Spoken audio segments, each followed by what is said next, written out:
Jangan lupa tolong di subscribe dan ketik loncengnya. Terima kasih.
Kuasa-Mu dahsyat, firman-Mu sempurna, dan Engkau Allah yang setia. Bahkan Kau di tengah-tengah kami. Ketika kami menyucikan hati kami lihat Engkau. Kami sungguh-sungguh Tuhan menerima firman-Mu, Kau akan datangi kami. Ketika firman-Mu kami terima, maka Roh-Mu bekerja. Saat Roh-Mu bekerja, mujizat terjadi. Firman itu digenapi. Saat Roh-Mu bekerja, ada kemerdekaan. Saat Roh-Mu bekerja, firman itu jadi kebenaran dalam hidup kami. Kebenaran itu akan mengubahkan kami, mengubah kami. Setiap menerima firman-Mu, berfirmanlah di dalam nama Yesus. Yang siap berkata amin. Silakan duduk, Tuhan memberkati. Haleluya. Shalom. Kita harus senantiasa menerima firman. Sebab tanpa firman kita tidak tahu jalan yang pasti, yang benar, dan yang membuat kita berhasil. Sebab tanpa firman Tuhan tidak bekerja. bekerja dalam diri kita. Sebab Yohanes pasal 1 ayat yang ketiga berkata, tidak ada segala sesuatu yang tercipta atau yang terjadi tanpa firman. Firman itu kebutuhan utama kita, lebih dari makanan minuman jasmani. Kalau makanan minuman jasmani, kita berjuang untuk mendapatkannya demi hidup jasmani. Tetapi hidup ini tidak hanya jasmani. Jasmani hanya sementara, jasmani hanya terbatas. Tapi hidup ini ada yang roh dan rohani, itu yang kekal dan itu yang tidak terbatas. Haleluya. Maka kita akan belajar hari ini tentang kehidupan yang membuat kita bisa lebih bertumbuh lagi dalam Tuhan, yaitu kehidupan rendah hati. Rendah hati itu adalah karakter, sikap yang luar biasa. Bahkan itu dimiliki oleh Tuhan Yesus. Bahkan disuruh kita belajar kepadanya dan diberitahunya bahwa dia lemah lembut rendah hati. Rendah hati itu artinya tidak memandang rendah orang lain. Rendah hati sering disebut artinya tidak angkuh, tidak sombong, tidak congkak, tidak tinggi hati,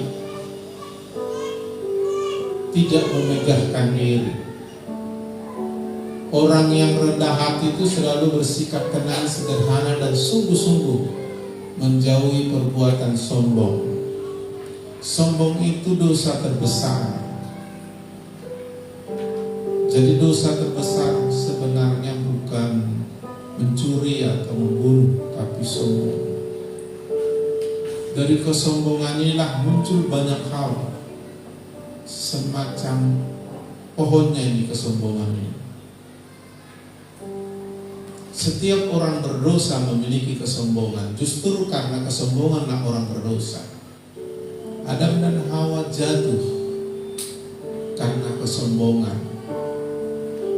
Seorang pemimpin malaikat yang sangat luar biasa dan dekat dengan Tuhan dan melayani Tuhan dalam pujian penyembahan di hadirat Tuhan bersama malaikat lain. Dia pemimpinnya namanya Lucifer, sampai dikatakan sang bintang fajar.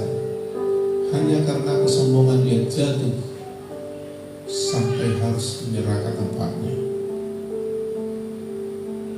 Sombong artinya menyamakan dirinya dengan Tuhan, bahkan melampaui Tuhan.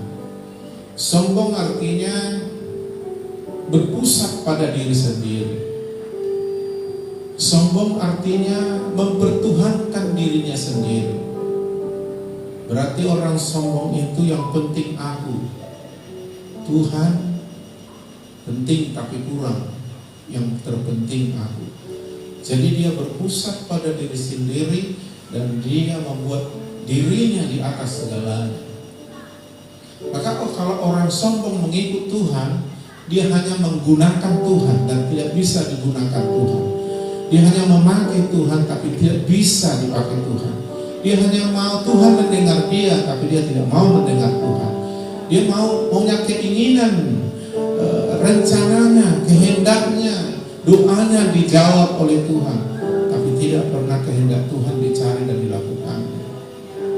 Jadi Tuhan itu sebatas keperluan dia. Segala sesuatu yang mendukung dia, dia mau berkata Yesus Tuhan atau siapapun dibilangnya Tuhan. Itulah kesombongan.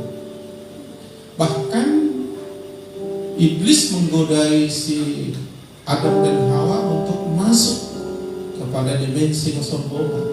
Kalau kau makan buah itu, kau akan menjadi Tuhan. Kira-kira begitu isinya.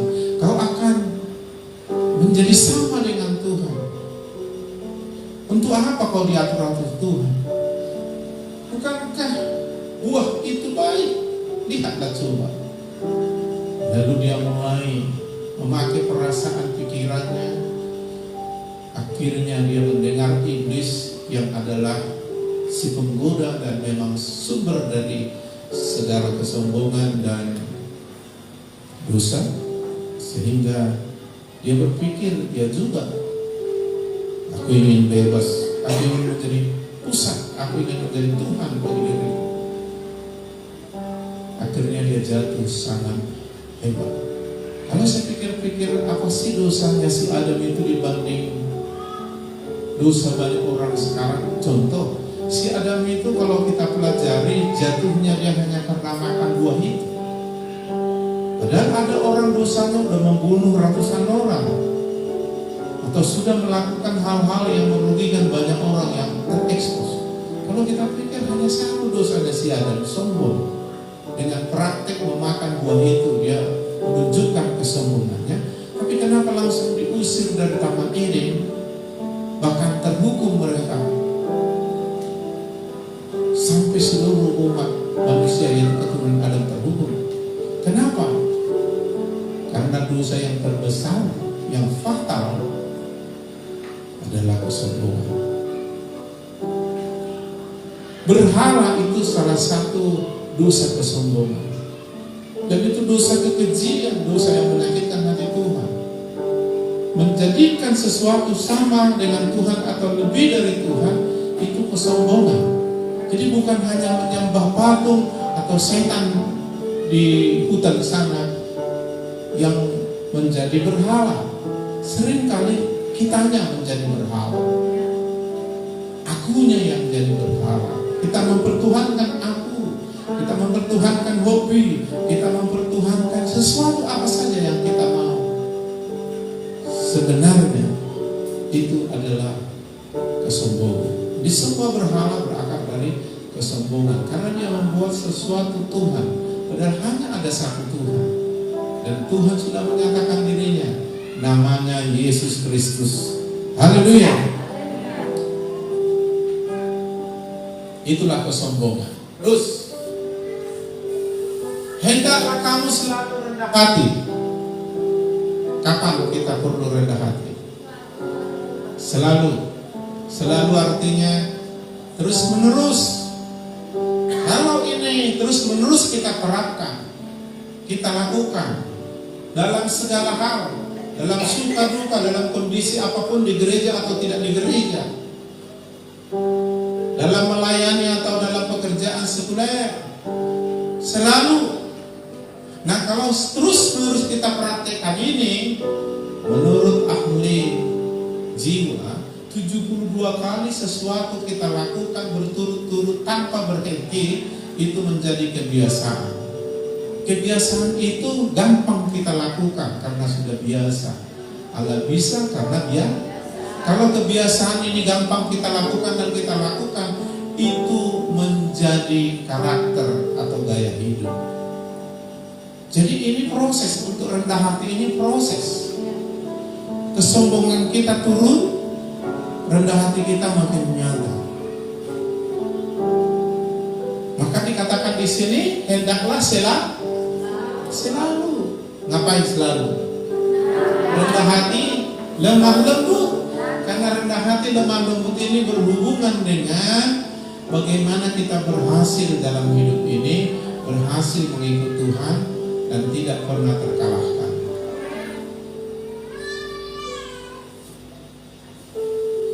Sabar. Sebenarnya kalau orang rendah hati, lemah lembut sudah bisa dilakukan, sabar juga sudah.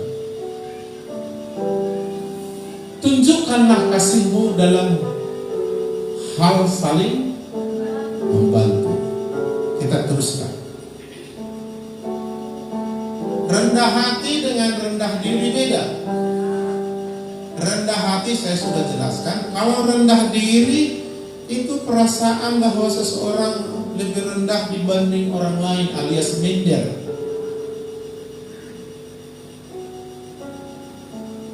Atau dalam banyak hal dia merasa rendah. Jadi rendah diri itu nggak bagus, rendah hati yang diminta. Ayo kau dulu yang berdoa. Aku nggak bisa. Aku bukan orang kaya, bukan orang lama dan sebagainya. Rendah diri, minder. Orang minder itu nggak bagus. Minder itu bagian dari kesombongan juga. Terus Yesus bilang dalam Matius 11 ayat 29, "Pikullah kuk yang kupasang dan belajarlah kepadaku." Kita disuruh belajar kepada Dia. Kenapa kita harus belajar pada Dia? Karena kita banyak hal belum tahu. Orang yang banyak hal belum tahu diistilahkan orang dunia bodoh. Sebenarnya bodoh itu adalah banyak tidak tahu. Jadi sebenarnya bisa orang tidak bodoh asal belajar. Haleluya. Cuma bisa berhasil belajar ada juga syaratnya. Jadi Yesus bilang belajarlah padaku. Dan Yesus itu Tuhan. Dia maha pintar. Dia maha hebat. Tiada yang mustahil baginya. Dia maha sempurna. Dan siapapun belajar kepada Dia akan menjadi seperti Dia. Makanya disuruh kita jadi murid Yesus supaya kita belajar pada Dia. Kalau kita tidak belajar kepada Dia, maka itulah istilahnya kurang ajar. Iya kan? Kalau sudah cukup ajar nggak dibilang lagi kurang ajar. Apalagi sudah banyak belajar, itu sangat pandai. Kelakuannya tidak bagus kalau dibilang kurang ajar. Makanya dalam kehidupan kita harus belajar pada Yesus. Beda sekali belajar pada Yesus dengan belajar di sekolah sekuler, belajar di dunia. Karena kalau kita belajar matematika, fisika, kimia dan sebagainya, kita pintar 10 kalau ada nilai 11 lagi. Tapi itu nggak menjamin kita berhasil dalam kehidupan ini. Karena apa? Karena dalam kehidupan ini bukan hanya mengandalkan ilmu pengetahuan. Karena di dunia ini ada penghuni yang lain yang namanya spiritual. Kehidupan spiritual. Ada roh setan, ada roh jahat. Hanya orang komunis yang tidak percaya ada roh setan. Alkitab mencatat ada iblis. Iblis itu roh.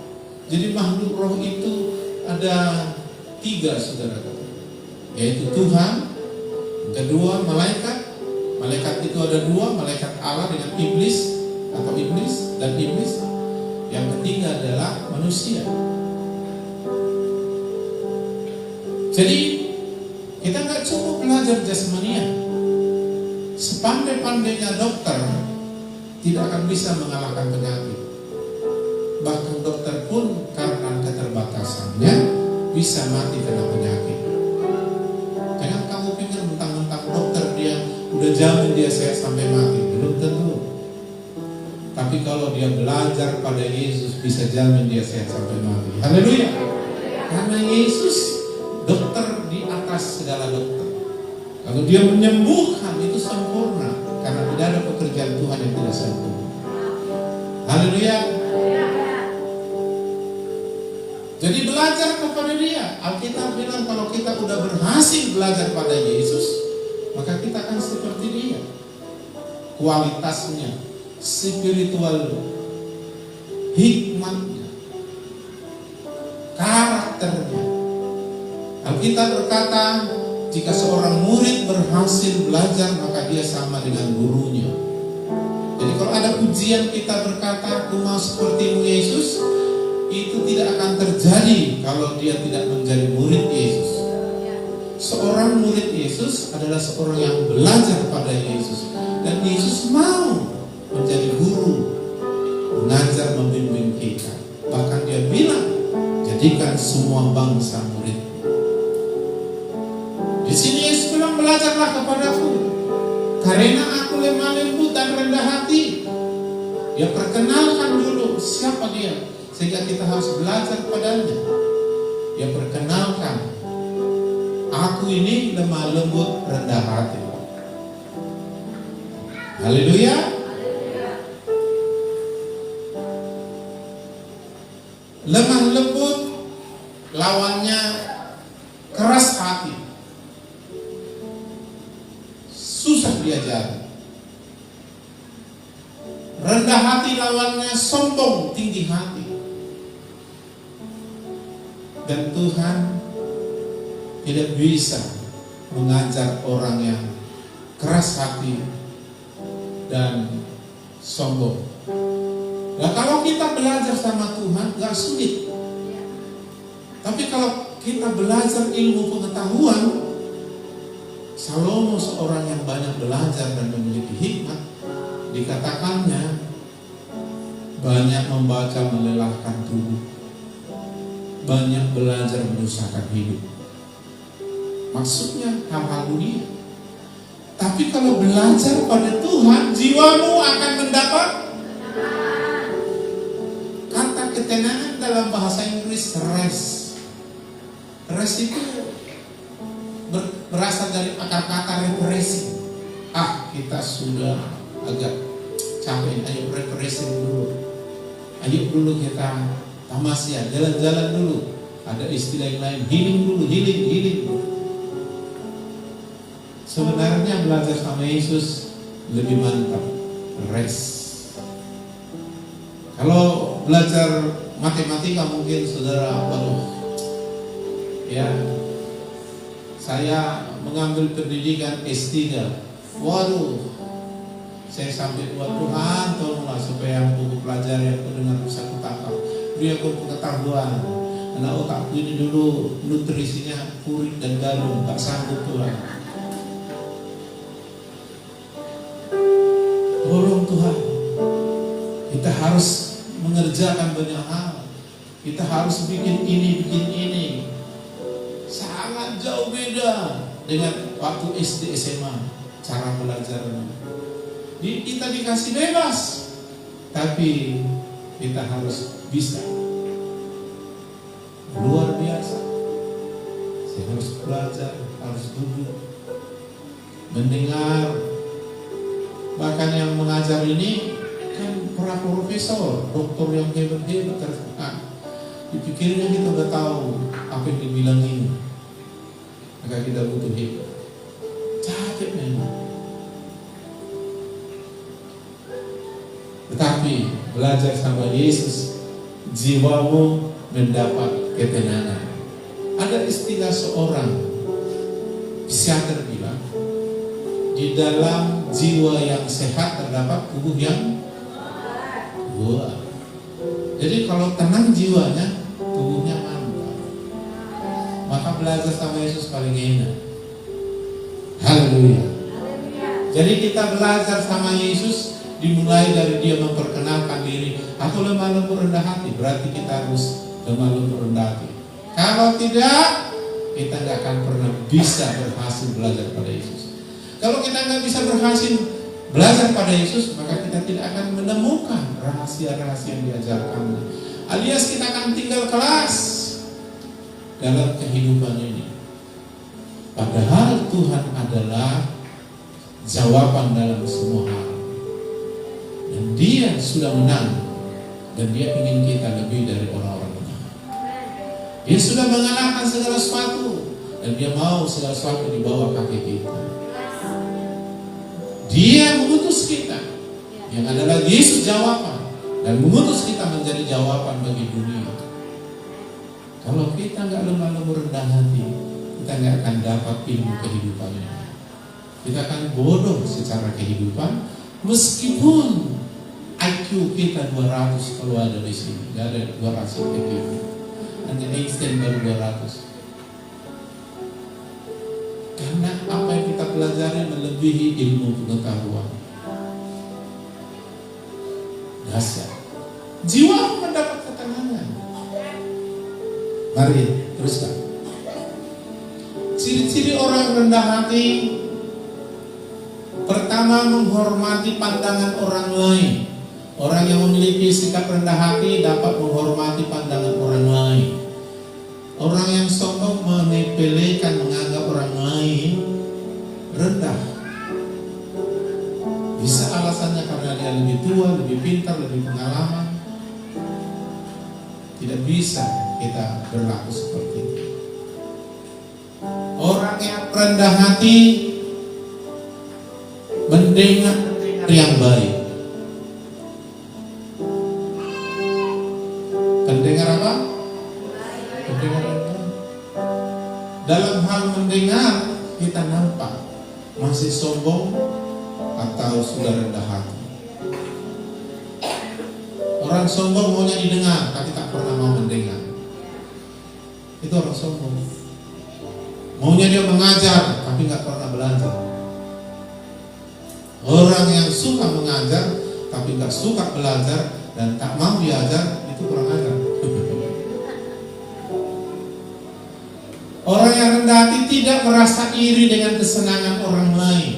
Iri itu kunculnya kesombongan. Orang iri itu nggak pernah bahagia atau dalam sejahtera. Dia senang melihat orang susah, dia susah melihat orang senang. Dia bangga lihat orang celaka, dia susah kalau lihat orang sehat. Kalau orang berhasil dia susah, kalau orang bangkrut dia senang. Nah, itu iri. Iri ini lebih mengerikan dari kanker. Kanker hanya bisa membunuh fisik, tapi kalau irinya membunuh damai sejahtera, membunuh sukacita, membunuh kerohanian kita. Tapi kunculnya kesombongan itu biasa, orang sombong itu iri, tapi orang rendah hati enggak. Dia mau senang melihat orang berhasil, senang melihat orang mantap, maju, bertumbuh, tapi sedih dia kalau melihat orang gak sungguh-sungguh. Nah, itu rendah. Menerima kritik, pendapat, saran atau teguran orang lain. Jadi orang sombong susah diajari, susah ditegur, apalagi dikritik, sakit hati dia. Jadi untuk menjatuhkan orang sombong murah saja. Kritik tegur dia pasti jatuh dia. Dia akan puyeng 7 hari 7 malam. Kalau istri menegur suami, kau kurang bertanggung jawab, dia sombongnya tinggi, 1 minggu itu susah dia, tak bisa tidur. Atau suami menegur istri, semangatnya kau, memasak aja gak pandai, langsung nangis 1 bulan dia gak mau cakapan. Kenapa? Sombongnya tinggi. Nah, kita bilang kalaupun kita marah, jangan sampai matahari terbenam. Jangan lama kali sombongnya bertahan, itu maksudnya. Nah, kira-kira ada nggak di sini orang sombong dari penjelasan ini? Ada ya? Nggak ada ya? Nggak ada ngaku. Memperlakukan semua orang setara. Aku punya kelebihan, tetapi aku punya kelemahan. Dia punya kelemahan, tapi dia punya kelebihan. Dia sama aja. Dan di mata Tuhan kita ini sama. Haleluya. Jadi Tuhan itu gak ada istilah pilih kasih. Kalaupun ada orang yang lebih mengalami kasih Tuhan, itu karena dia merebut atau mendekat pada Tuhan. Jadi bukan karena Tuhan. Ya Tuhan akan dekat sama orang yang mendekat sama dia. Kalau orang gak mendekat, ya Tuhan gak menyatakan dirinya dekat gitu. Lainnya, Bapak itu hanya dekat dengan sialnya, kok sama kami gak dekat ya? Iya memang harus begitu, saling kan. Tuhan aja gak bisa dekat sama kita kalau kita gak mendekat. Jadi jangan cemburu. Itulah kalau aku gak pernah bisa dekat sama Bapak itu katanya. Sama Tuhan pun. Yakobus 4:8 bilang, mendekatlah kepada Allah, maka dia akan mendekat padamu. Amin. Jadi bukan masalah pilih kasih, masalah apakah kita mau mendekat atau tidak. Nah, kedekatan itu, bukan karena Tuhan tidak mau dekat, kita yang nggak mau. Perlakukan semua orang setara. Allah kita satu dengan 3 pribadi. Oknumnya Allah satu, tapi 3 pribadi. Jadi Tuhan orang Kristen bukan 3, 1, tapi 3 pribadi. Dia menyatakan diri Bapa, yang menyatakan diri Anak, yang menyatakan diri Roh Kudus. Oknumnya satu, pribadinya 3. Dan setara walaupun fungsinya berbeda. Bapa, Yesus, Roh Kudus. Sebagai manusia, dia harus bergantung kepada Bapa. Dan Yesus bilang, Bapa lebih tinggi dari aku. Dalam kesetaraan, namun fungsi yang berbeda. Suami istri di mata Tuhan setara. Jadi bukan seperti ajaran agama lain, perempuan itu lebih rendah dari laki-laki. Enggak, sama. Haleluya. Hanya fungsinya beda. Bapak itu kepala, istri itu penolong. Bukan istri lebih hebat atau suami lebih hebat, hanya fungsinya. Yesus, Roh Kudus, Bapa sama. Haleluya. Hanya Yesus sebagai manusia menjadi sama dengan kita. Tapi dia setara dengan Bapa. Roh Kudus setara dengan Yesus. Disinilah kasih, disinilah maka Yesus bilang rendah hati. Maka kita juga diajar Yesus memperlakukan semua orang setara. Terus kita akan belajar akibat rendah hati. Makan kenyang atau puas. Orang yang rendah hati akan makan dan kenyang.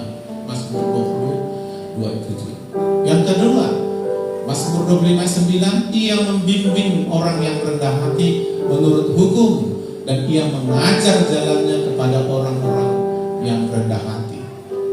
Kalau kita rendah hati, Tuhan mau mengajar, membimbing kita. Kalau tidak, dia nggak mau. Karena kita harus belajar dulu tentang rendah hati, lemah lembut, baru bisa berhasil mengikuti Yesus, bisa berhasil belajar sama Yesus, bisa berhasil menerima firman. Terus yang ketiga, orang yang rendah hati akibatnya mewarisi negeri dan bergembira. Mazmur 37:11. Tetapi orang yang rendah hati akan mewarisi negeri dan bergembira karena kesejahteraan yang berlimpah-limpah. Yang keempat, Tuhan memahkotai dengan keselamatan. Sebab Tuhan berkenan kepada umatnya, ia memahkotai orang-orang yang rendah hati dengan keselamatan. Jadi mereka dapat mahkota dan keselamatan itu sebagai mahkota. Selamat orang rendah hati, tapi orang sombong akan celaka. Terus 5, dikasihi Tuhan. Amsal 3:34. Tetapi orang yang rendah hati dikasihaninya. Tuhan suka orang rendah hati. Ayat yang lain bilang dia mengasihi orang yang rendah hati, tapi menentang orang contoh. Yang keenam, orang yang rendah hati menerima pujian. Keangkuhan atau kesombongan merendahkan orang, dan orang yang rendah hati menerima pujian. Tuhan memuji orang rendah hati karena itu sifat yang luar biasa, bahkan sifat Yesus. Terus yang ketujuh, Tuhan menyertai dan memberi semangat, menyemangati dan menyertai orang rendah hati. Yesaya 57:11. Sebab beginilah firman Tuhan yang maha tinggi, aku bersemayam di tempat tinggi dan di tempat kudus, tetapi juga bersama-sama orang yang remuk hati dan juga rendah hati. Jadi Tuhan menyertai, bersemayam, diam, bahkan menyemangati. Di sini dikatakan untuk menghidupkan semangat orang yang rendah hati dan untuk menghidupkan hati orang yang remuk. Jadi dia bersama-sama dengan orang rendah hati. Dia memberi semangat kepada orang rendah hati. Teruskan. Yang kedelapan, mengikuti ajaran Tuhan Yesus. Pikulah yang kupasang, belajarlah kepadaku, karena aku lemah lembut dan rendah hati, jiwamu dan jiwamu akan mendapat ketenangan. Jadi kalau kita rendah hati, kita sedang belajar pada Yesus, mengikuti ajaran Yesus. Kalau tidak, nggak bisa. Jadi mengikuti Yesus ini kalau nggak rendah hati, nggak bisa. Yang kesembilan, Tuhan menghibur orang rendah hati. 2 Korintus 7:6, tetapi Allah yang menghiburkan orang yang rendah hati telah menghiburkan kami dengan ketaatan hati. Hibur orang yang rendah hati. Terus yang ke-10, mendapat kekayaan, kehormatan dan kehidupan. Oh, banyak sekali jadi akibat rendah hati. Amsal 22:4, ganjaran atau akibat kerendahan hati dan takut akan Tuhan adalah kekayaan, kehormatan, kehidupan. Haleluya. Bagus.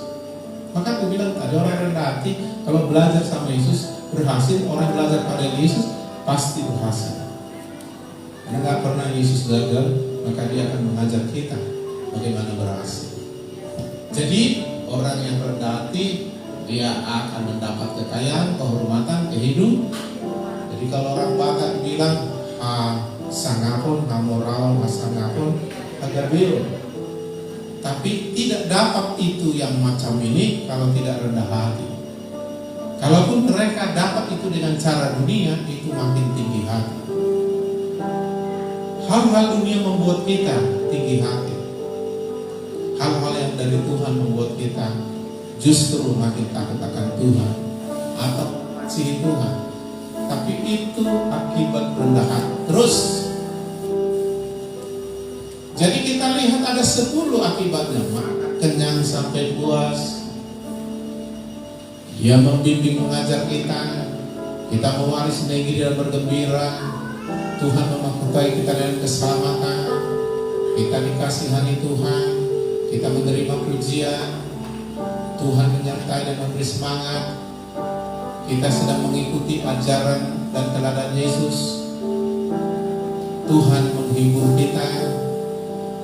Kita akan mendapat kekayaan, kehormatan, kehidupan. Haleluya. Terus, kalau nggak mau rendah hati, ada juga. Berarti saudara mau di sini. Akibat tidak rendah hati alias sombong. Yang pertama, Allah menentangnya. Yakobus 4:6.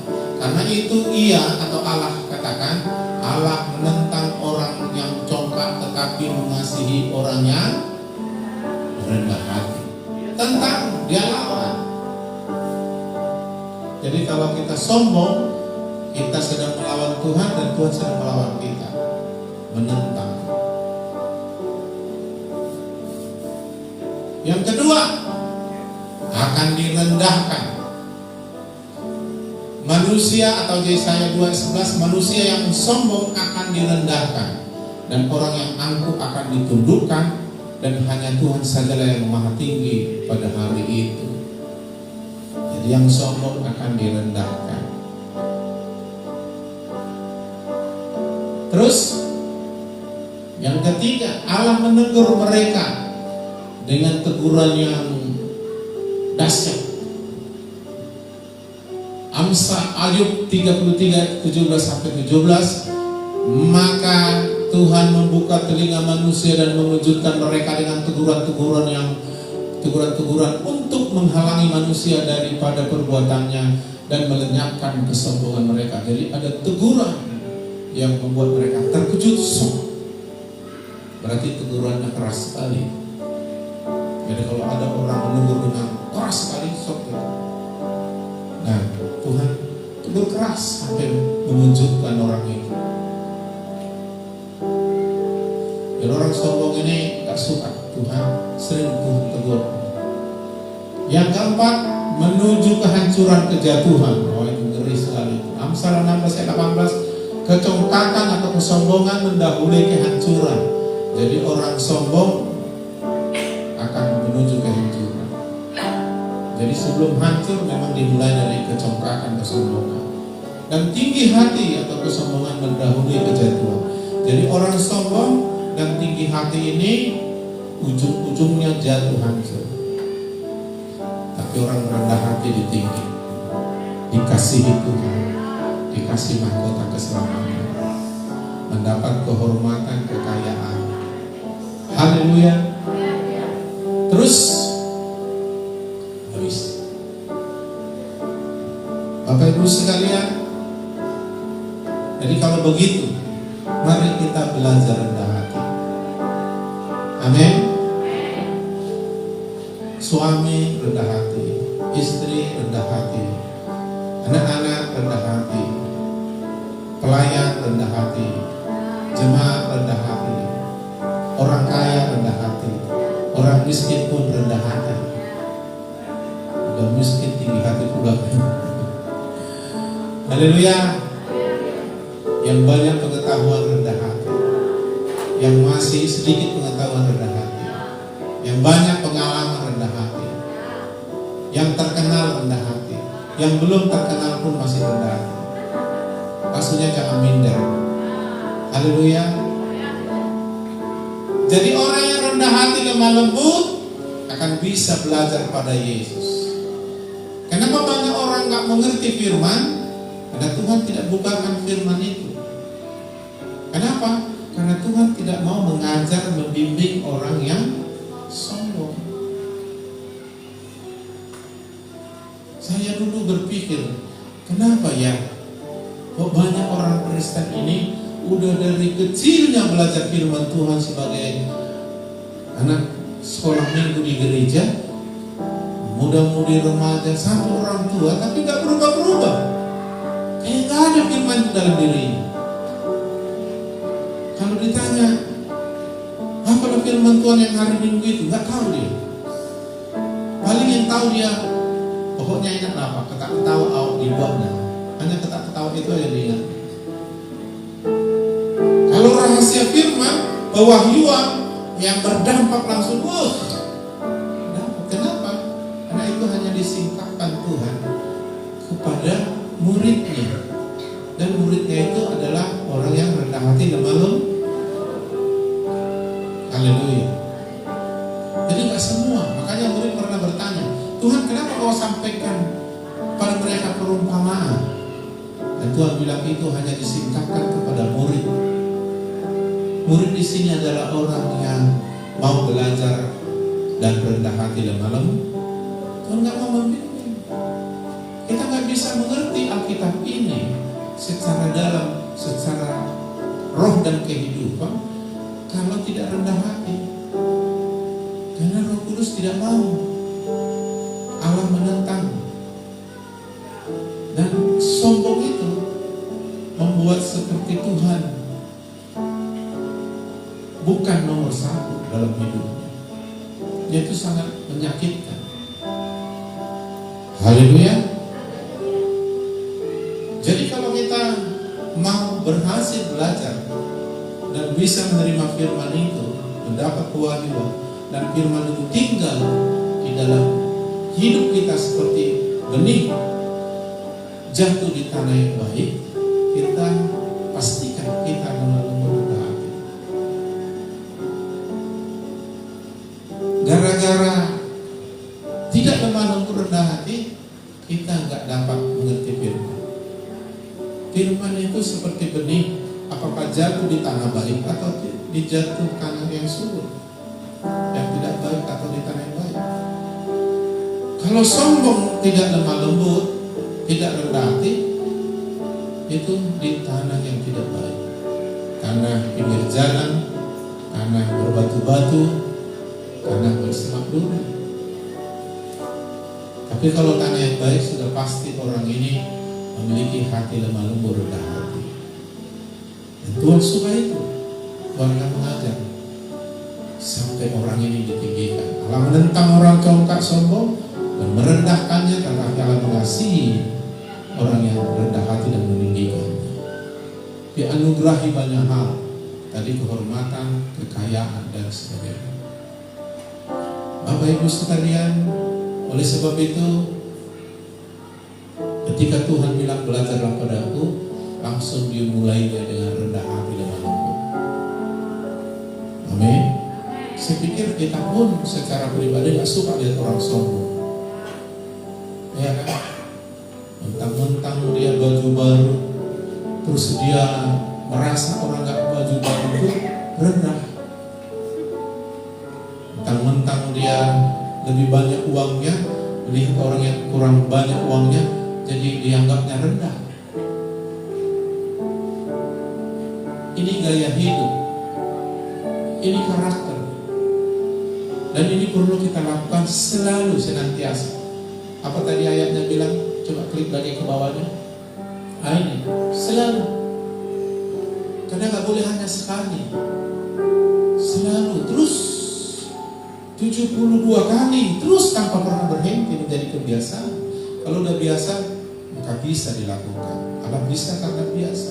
Dan kalau kebiasaan ini sudah mudah dilakukan, maka dia akan menjadi karakter. Itu sebenarnya ikut Tuhan itu gak berat sebenarnya, kalau kita tahu caranya. Gak bikin stres. Makanya kuk yang kupasangkan enak, beban pun ringan. 1 Yohanes 5 ayat 4 bilang, perintah-perintahku tidak berat. Yang membuat berat gara-gara kesombongan, kekerasan hati kita. Cobalah dulu orang dengar khotbah bisa tersinggung. Kenapa? Karena kesombongannya, karena gak cocok dengan dia. Padahal firman itu kan sudah benar. Masalahnya kesombongannya yang gak benar. Gak enak gereja di situ. Kenapa? Keras-keras khotbahnya. Aku cari khotbah yang enak-enak, khotbahnya bisa menghibur, ketawa, ketiwi. Biasanya ya stand up comedy lah pendetanya. Ya memang sekarang ada stand up comedy pendeta, walaupun dibikinnya pakai firman Tuhan, ya kan. Gak salah kita ketawa dengan khotbah. Tapi apapun itu firman, cocok atau tidak cocok dengan kita, harus terima. Karena firman itu sudah benar. Kalau gak cocok, kita yang gak benar. Selidiki, mungkin keras hati, mungkin sombong. Seharusnya kalau orang rendah hati,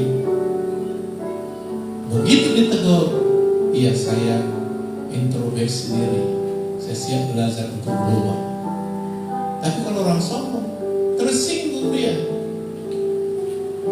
kan? Makanya bisa saja selama saudara sudah di sini dengar khotbah, bisa saudara melawan di pikiran, di hatimu.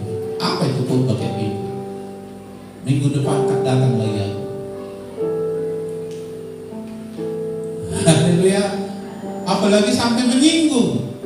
Firman Tuhan kan bilang firman itu tajam, lebih tajam dari pedang bermata 2 menepung, sampai bisa memisahkan roh dan jiwa.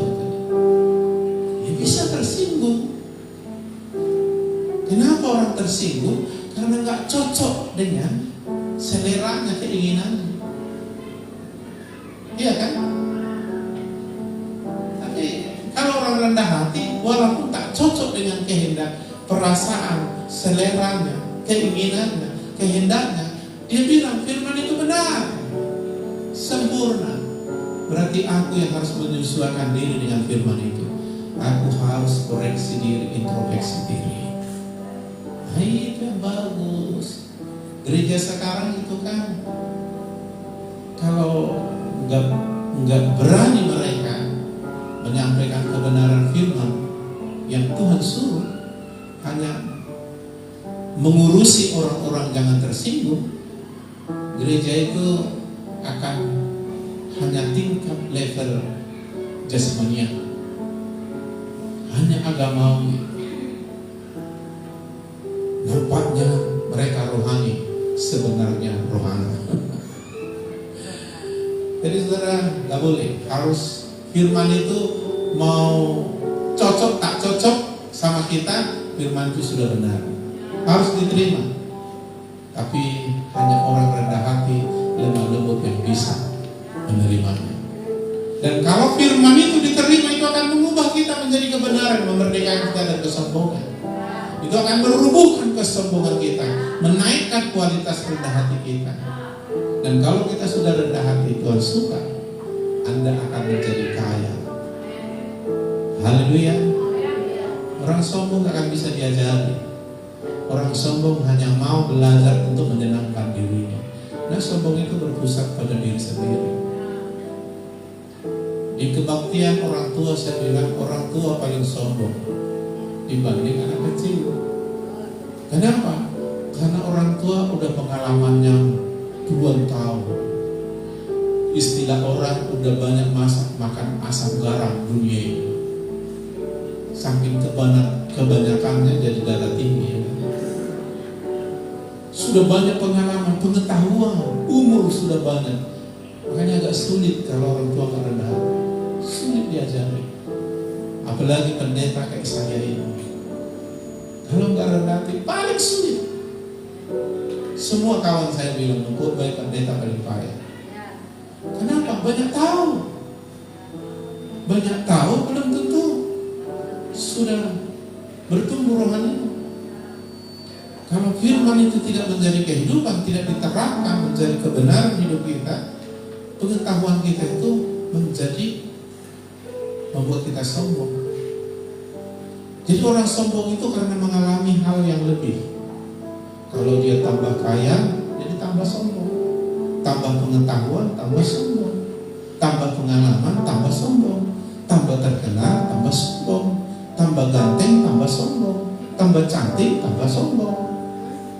Tambah naik posisi jabatan, tambah sombong. Kenapa? Karena itu sesuatu yang kita lihat membuat kita lebih, itu cenderung membuat kita bisa sombong. Sebenarnya kalau ada orang kaya tidak dengan cara Tuhan dia menerima kekayaan, maka kekayaan itu membuat dia lebih sombong.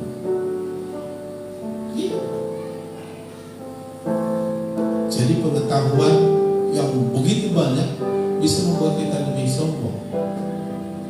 Tapi kalau kita rendah hati, maka makin kaya pun gak ada masalah pada kita. Haleluya. Jadi ibaratnya saudaraku, kalau saya tengkurap di semen ini, di lantai ini, maka saya tidak bisa jatuh. Mau kemana saya jatuh lagi? Karena aku sudah di tempat terendah. Oh, diangkat Bapak, dijatuhkan. Nah, udah lain cerita itu, diangkat, dijatuhkan itu.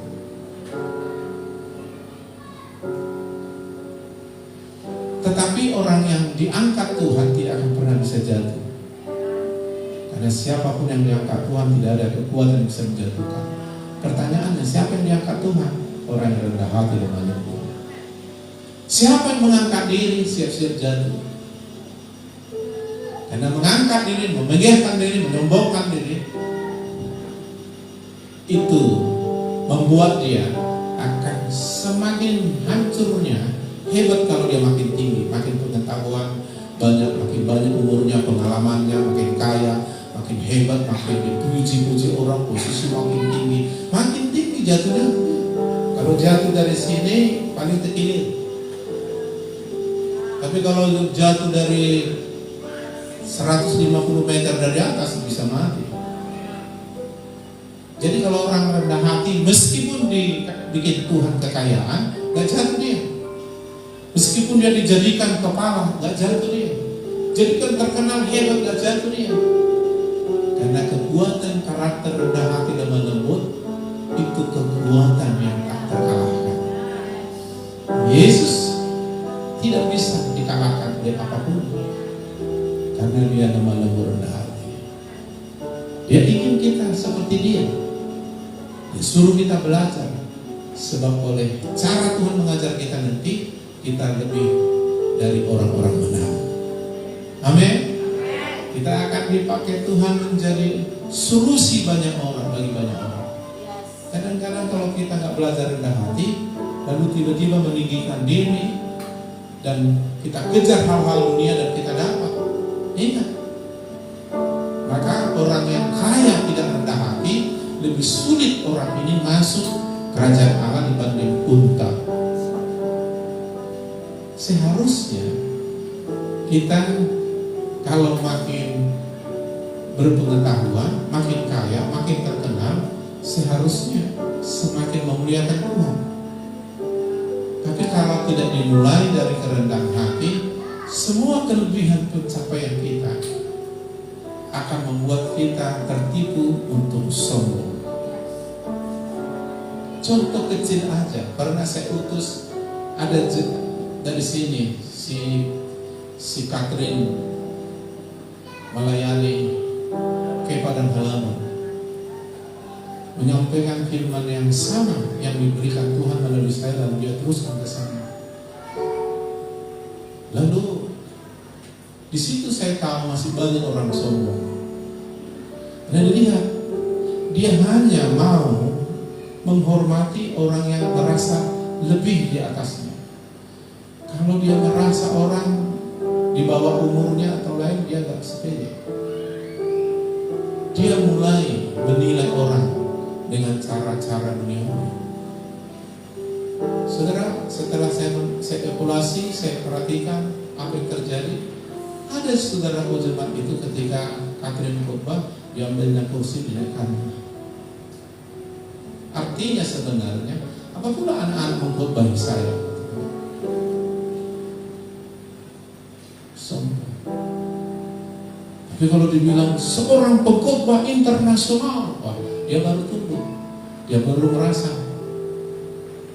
Padahal kita gak boleh membeda-bedakan orang, apalagi itu dari firman. Amin. Jadi kalau saudara merasa gelisah karena banyak orang muda melayani di sini, apalagi sudah kita angkat beberapa orang muda yang memimpin pujian, saudara nggak nyaman, sebenarnya nggak ada yang salah di sini, yang salah di sana. Kenapa saudara sombong? Haleluya. Jangan karena saudara sudah lebih pengalaman, lebih tua, tanda kutip senior, apanya senior kan? Lalu merasa nggak pantas orang ini, harusnya aku pantas di sana, bukan dia. Yang bilang saudara pantas siapa? Kan saudara. Tuhan belum tentu, pemimpin belum tentu. Jadi masalah kesombongan semuanya. Apalagi yang disampaikan firman. Haleluya. Yang namanya firman itu dari manapun kita terima. Karena firman itu gak ada salahnya. Amin. Amin. Jadi menganggap orang lain lebih utama dari kita, itu hebat, itu kerendahan hati. Meskipun sebenarnya kita lebih hebat menurut orang, tapi kita menganggap orang lebih hebat dari kita, itu paten itu. Kalau orang Batak bilang paten kali berubah, itu baru keren. Kalau orang Batak bilang keren. Haleluya. Amin. Jadi jangan gelisah dengan anak-anak. Di mata Tuhan anak-anak, pemuda, remaja, orang tua sama gak? Bukan begini Tuhan. Ini presiden agak hafal ini. Hanya anak-anak berarti. Bagi Tuhan semua jiwa itu sama di matanya. Hanya statusnya beda. Dia anak-anak. Ya pantas anak-anak hormat sama orang tua. Iya. Tapi bukan berarti orang tua gak hormat sama anak-anak. Anda sama di mata Tuhan. Amin. Kita bisa berendah hati supaya kita ditinggikan. Ayo tunjukkan dulu janji Tuhan yang kaya tadi itu, aku suka itu. Supaya dari sini kita, dari rendah hati kita belajar. Karena banyak murid-murid Tuhan, bukan murid Tuhan, banyak orang yang saya muridkan, ujung-ujungnya jatuh. Gara-gara makin pandai dia, makin banyak uangnya, makin bisa dia, makin banyak pengalamannya, jadi jatuh. Jatuhnya dari mana saya tahu? Tidak ada angin, tidak ada badai, dia lawan saya. Padahal sebenarnya tidak ada masalah yang harusnya dia melawan. Terus lagi.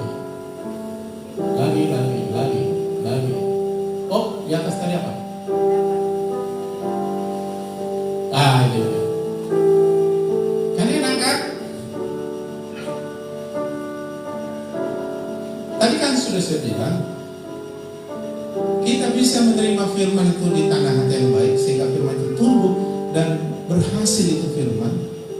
Firman itu mengubah kita. Ada buah 30, 60, 100 kali lipat. Itu karena firman masuk. Kalau firman nggak masuk itu karena kita nggak lemah rendah. Segala sesuatu tidak terjadi kalau nggak firman masuk.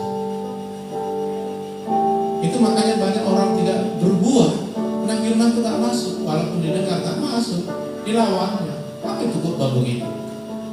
Gitu dia. Bahkan ada sengaja dia keluar dia, padahal bukan mau ke kamar mandi, tapi keluar dia. Masuk dia aja dia. Nggak masuk. Kalau nggak masuk firman itu, maka nggak ada yang terjadi, nggak ada perubahan, nggak ada buah, nggak ada hasil. Kalau firman itu masuk menjadi kehidupan, ada hasil. Dari pemarah, dari peramah, dari pembenci mengasihi, dari orang yang miskin diperkaya, lemah jadi kuat. Ada hasilnya. Buah itu bicara hasil. Kita akan bertumbuh. Amin. Hasilnya kekayaan. Kita kaya hal-hal rohani terutama. Kita kaya hikmat yang datangnya dari firman.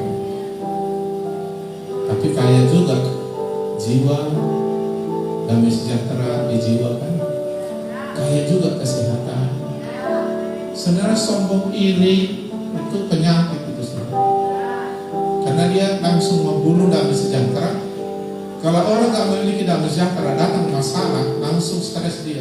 Lama-lama stres stroke dia, lama-lama stroke mati dia. Dan tambah di S3. S1 stres, S2 stroke, S3 stop. S3 kan sekolah kan sampai S3 ya kan, data S4 ya. S3 kaya secara jasmani. Sebenarnya kalau kita kaya di sini, jasmani pasti kaya. Percaya? Orang kaya di sini aja pengetahuan bisa dia kaya kan? Apalagi kaya di sini, kaya dari sini, itu pun yang dari Tuhan ya kan? Banyak kaya. Haleluya. Makanya kita bangun nanti rumah kita minimal umur 50. Haleluya. 50 ke atas sudah berat ya kan? Kehormatan. Tadinya orang yang ngejek kita sepele dengan kita, Tuhan akan angkat kita sehingga kita dimuliakan, bukan dipermalukan, dipermuliakan. Karena kita akan jadi kepala, jadi pengaruh, jadi garam, jadi terang. Kehidupan rohani kita bertumbuh, iman kita bertumbuh, karakter kita bertumbuh. Mujizat terbesar adalah kita bisa selamat dan kita bisa berubah karakternya. Kalau hanya kekayaan jasmani, belum ada apa-apanya itu. Tapi kalau kita selamat, karakter kita berubah, itu luar biasa. Karena hanya Tuhan yang bisa mengerjakan itu dalam hidup kita. Kalau kaya, banyak orang bisa kaya. Jadi gubernur, jadi presiden bisa orang tertentu. Tapi merubah karakter, menyelamatkan seseorang, merubah karakter, itu langsung campur tangan Tuhan. Dan kalau kita bisa mengalami itu mujizat. Amin. Mana ada orang bisa selamat kalau enggak mujizat Tuhan? Yesus jadi manusia, mujizat enggak? Mujizat. Orang sombong bilang, mana bisa Tuhan jadi manusia? Kenapa enggak bisa? Manusia jadi Tuhan nggak bisa. Kalau Tuhan bisa jadi manusia, ya kan? Terus mati, dia salib, bangkit, naik ke surga, kan mujizat Tuhan. Nah, terus dia mengubah kita melalui firman dan rohnya, karena kita ada malu rendahi. Oh, itu dahsyat itu. Makanya kalau nggak mengalami mujizat, susah kita hidup. Contohnya karakternya. Dari dulu pemarah sampai sekarang. Akhirnya iblis jatuhkan dia dengan pemarahnya. Dibikin masalah-masalah marah, bikin masalah marah, ini sakit hati, ini sakit hati, gini, jatuh terus. Makanya tidak ada perkembangan. Tapi kalau kita rendah hati malu, firman datang, kita berubah.